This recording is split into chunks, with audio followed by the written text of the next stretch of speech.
Jeg blev fan af dem tilbage, da de var under X-Factor Fight, som jeg har siden. Men hun sendte mig nogle videoer af deres YouTube-performances tilbage i november 2010.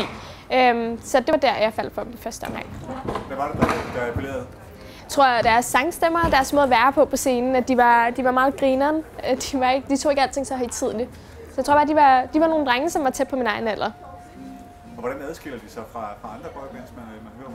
Altså man kan sige, at på det tidspunkt, der var der jo ikke nogen andre aktuelle boybands. Der havde selvfølgelig været alle dem i 90'erne, og der var Take That og alt det, men der var ikke nogen boybands på det tidspunkt. Så på det tidspunkt kom de jo med noget unikt til vores målgruppe. Og hvad så med hele ideen om at oprette en fanklub i Hektar? Hvor gammel er du nu? Jeg er 19 nu. 19 nu. Hvor gammel var du så, da I fik ideen om en fanklub? 15 år, jeg gik i 9. klasse. Jamen jeg tror egentlig, at og jeg vi gik i klasse sammen, og vi gik og snakkede lidt med ideen om, at det kunne være meget sjovt. Og så Fie lærte vi at kende via Twitter, og fik skrevet lidt med hende, og jeg kan ikke huske, om hun havde en fanside, eller hun også var ved at oprette en. Så vi slog os ligesom sammen. Jeg har aldrig mødt Fie på det tidspunkt. Så vi slog os sammen og tænkte, vi vil gerne have et sted for de danske fans, og vi vil gerne ligesom være med til at sprede nyheden om One Direction i Danmark. Hvordan er det gået med det? I har jo flere millioner likes på jeres side nu, ikke? Jeg tror, at den her dag i dag er et rigtig godt bevis på, hvor vildt det er gået. At vi kan få lov til at sætte en brud op, få lov til at have nogle super dygtige artister og så meget interesse omkring det her. Det beviser, at vi har faktisk fået lov til at lave noget rigtig, rigtig fedt. Og jeg er så evigt taknemmelig for det. Det er vildt nice. Kan du prøve at fortælle lidt om den fankultur, der er omkring One Direction? Så det er en meget intens fankultur. Folk de vil One Direction rigtig, rigtig meget. De går meget op i det. De bruger flere timer på det om dagen. Der er en kæmpe interesse, men også et kæmpe engagement omkring det. Hvordan kan det være?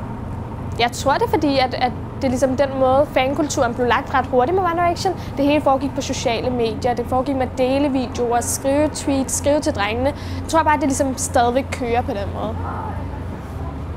Hvad er dine egne personlige største oplevelser med One Direction? Hvor mange koncerter har du været til? Jeg har været til alle de 4, der har været i Danmark, så det bliver min 5. koncert i dag. Jeg tror, min største oplevelse det har både været at møde One Direction, det fik vi lov til den første, men faktisk også interviewe dem. Jeg har fået lov til at lave et par interviews nu, og det var noget, vi fik ud af siden, og det er også noget, jeg virkelig værdsætter meget. Så du har en eller anden form for kontakt til? Ikke en daglig kontakt overhovedet, ikke? Men jeg har fået lov til nogle rigtig fine ting, og det er noget, som jeg godt ved, man ikke bare får lov til at gøre normalt. Prøv at fortælle lidt om drengene, så du har mødt dem. Hvordan er det? De er meget stille og rolige. Jeg tror, det var det, der overraskede mig mest, at de faktisk ikke, man ser altid det her glansbillede af dem, men de er faktisk ikke nogen divær heller. De tager sig rigtig meget af deres fans, og de bekymrer sig rigtig meget. Ikke på en dårlig måde, men de kan godt lide at være i det rum, de er i. De er meget stille og rolige, meget down to earth mennesker.